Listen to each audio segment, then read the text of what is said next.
Hello everyone, welcome back after a long gap. Today we are here to discuss the solutions for the SSLC model question paper 1 2024 and 25. Board has been released two model papers for this year. In this session I am going to discuss in detail the model question paper 1 for the year 2024 and 25. In this particular video, I am going to consider the first 16 questions, that is 8 MCQs and 8 1-mark questions. The questions in the question papers is as follows. The first question is just from the chapter real numbers. Look at this. The HCF of 5 square into 2 and 2 power 5 into 5 is what? See, this is from the chapter real numbers. I need to find out the HCF of the two numbers. They given the prime factors of two numbers here. We all know the definition of the HCF. HCF is the product of common prime factors with their least power. Therefore, which are the common prime factors here? Both the prime factor 5 is in both the number and also 2 is in the both the number. Therefore, what is the least power for the 5? That is 1. 1 is the least power, and for the 2, 1 is the least power. Therefore, the correct answer for this question is 2 power 1 into 5 power 1 is nothing but 2 into 5 is the HCF for the given two numbers. The second question is from the chapter arithmetic progression, the sum of the first n natural number. If we consider first n natural number and if we find out the sum of those number, we all know that is equal to n into n plus 1 by 2, that is by taking the numbers 1, 2, 3 up to n. So it forms an arithmetic progression with the first term a and the common difference 1. You can take the sum to n terms of a formula and substitute a is equal to 1 and d is equal to 1. We will get this expression as the sum of the first natural number. The third question is from the chapter linear equation. In a pair of linear equation a1x plus b1y plus c1 equal to 0, a2x plus b2y plus c2 equal to 0, which of the following cannot be right? We all know this gives what? Intersecting lines. This gives intersecting lines, and this is the condition for parallel lines, and the third one is the condition for coincident lines, and therefore which is not there in our set, that is option D. This doesn't give any relation. Actually, if a1 equal to a2, b1 equal to b2 and c1 equal to c2, what it forms? It forms the same equation. We don't get a pair of equations at all. Therefore, the question option D is not at all possible to get a pair of linear equation. The very easiest question, the fourth one, that is from the chapter polynomials. How many zeros for the polynomial y is equal to p of x? So we all know the number of zeros for a polynomial y is equal to p of x, the common point between the x-axis and the graph. So therefore, how many common point for the graph and the x-axis? 3. Therefore, there are 3 zeros for the given graph. The fourth question is x into x plus 2 is equal to 6 is what kind of equation? Whether it is a cubic, linear, quadratic or quadratic polynomial. Whether it is an equation or quadratic equation, we need to consider. See, if we simplify this, what we will get? X into x, it becomes x square. X into 2, it becomes 2x is equal to 6. So that gives what? X square plus 2x minus 6 equal to 0. If we have just an expression, we call it as a polynomial. If we equate any expression to some other quantity, we call it as an equation. Therefore, it cannot be a polynomial. Therefore, it will become a quadratic equation because the degree is 2 here and we have a equals here. The question number 6. In the figure, triangle PQR and triangle ABC, the pair of corresponding sides in the following is what? So we all know the corresponding, how to write the corresponding, right? For the PQ, AB is the corresponding side. So here option A only we have PQ. For the PQ, the side AB is corresponding. For the side QR, BC is corresponding, but here they given for QR AC is given, it is wrong. So for PR, AC will become the corresponding. Therefore, the correct option is PQ and AB are the pair of corresponding sides for the given similar triangles. The question number 7. Sin square minus cos square is equal to what? Here we have 1 and minus 1. Definitely it is not equal to 1 because we know sin square plus cos square is 1. This is not correct and cannot be correct. So now the other two options are in terms of cos square. So what I have to do? I need to rewrite the sin square in terms of cos square by using the trigonometric identities. So we all know we can write sin square in terms of cos square by using the first identity, sin square theta plus cos square theta is equal to 1. By using that I can write sin square as 1 minus cos square a minus this cos square a.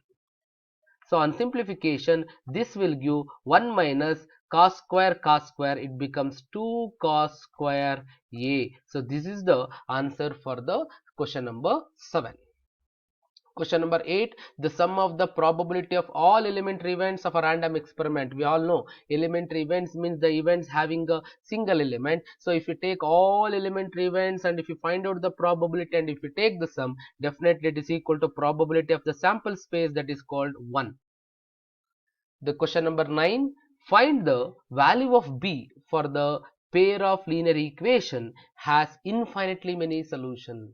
They have infinitely many solution. So if they have infinitely many solution, we all know the condition is a1 by a2 is equal to b1 by b2 and is equal to c1 by c2. So this gives a1 is 2 here, and here we need to write it in the standard form first. What is the standard form? 2 into 2, that is 4x, 2 into 3, that is 6x, minus 16 equal to 0. If you write this in the standard form, 2x plus by minus 8 equal to 0. Here a1 by a2, 2 by 4 we will get, and b1 by b2, b by 6 we will get, and minus 8 divided by minus 16, that is also equal to 1 by 2. This is also equal to 1 by 2. If you simplify any of the pair of equations, any of the equation here, we will get a 6 to the 12 divided by 4 is equal to b. That gives what? The value of b is equal to 3. 4 3s are 12. So that is the value for the b. If you consider b is equal to 3,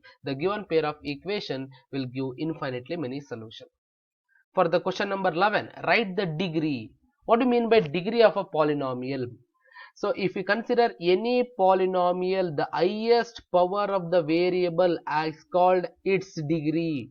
What is the highest power of the variable here? That is 3. Therefore, the degree of the p of x, what is the degree of p of x is equal to how much? 3. Next, I am going to consider the 11th one. If sin a is equal to root 3 by 2, cos a is equal to 1 by 2, find the value of tan a. So what is the value of tan a? Tan a is equal to, we all know that is equal to sin a divided by cos a. So that is equal to root 3 divided by 2 divided by 1 by 2. On simplification, it gives root 3.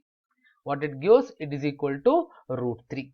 So next, say for the same problem they may ask us to find out the measure of a also. The measure of a, when tan a will become root 3, when sin a will become root 3 by 2, cos a is equal to 1 by 2.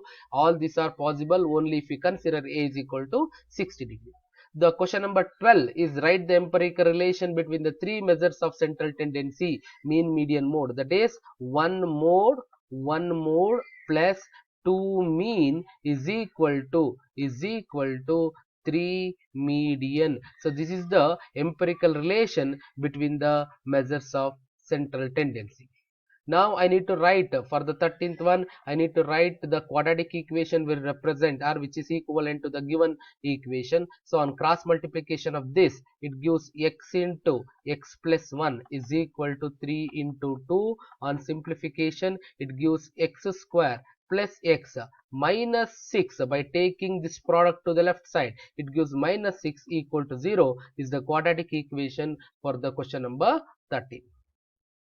Now I am moving on to the question number 14. Find the distance of the point from the origin. See, whenever we need to find out the distance from the origin, we need to take the square of the root. Under the root, we need to take the square of the coordinate, that becomes 6 square plus 8 square. So if you find out the distance from the origin, of a point P of xy, the distance will be given by root of x square plus y square. By using that, it is equal to 36 plus 8 square is 64. It is nothing but square root of 100. That is equal to how much?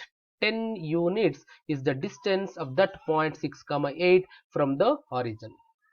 Here in the question number 15, the given triangles are similar and PQ is parallel to SR. PQ, so and also the given PQ by SR is equal to 1 by 2. What I have to find out? I need to find out OS by OQ. As we have the similar triangle is equal here, so OS by OQ can be is equal to what? SR by QP. That is equal to what? SR by QP. We can call it as corresponding parts of similar triangles. Therefore, OS by OQ is equal to, if PQ by SR is equal to 1 by 2, definitely SR by PQ is equal to 2 by 1. Therefore, OS is to OQ is equal to 2 is to 1. 2 is to 1 is the required answer. Next, question number 16. The thing is, from the surface area and volume, the circumference of the circular base of a cylinder is 44.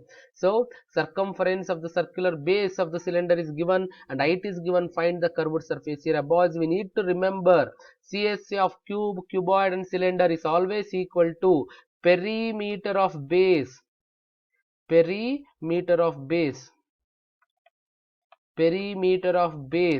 into height. So this is equal to perimeter or circumference is given 44 and height is given 10. This is possible only for cube, cuboid and height. That means for the prisms, right? So therefore 44 into 10 is equal to 440 centimeter square is the curved surface area of the cylinder. Similarly, they may ask it for volume also. So if we consider cube, cuboid and cylinder, for cube, cuboid and for cylinder, volume is always equal to area of base into height. So we need to remember these two conditions as per the surface area and volume. So these are the solutions for the MCQs and 1 mark. So as soon we'll meet with the 2 mark and other questions. Thank you.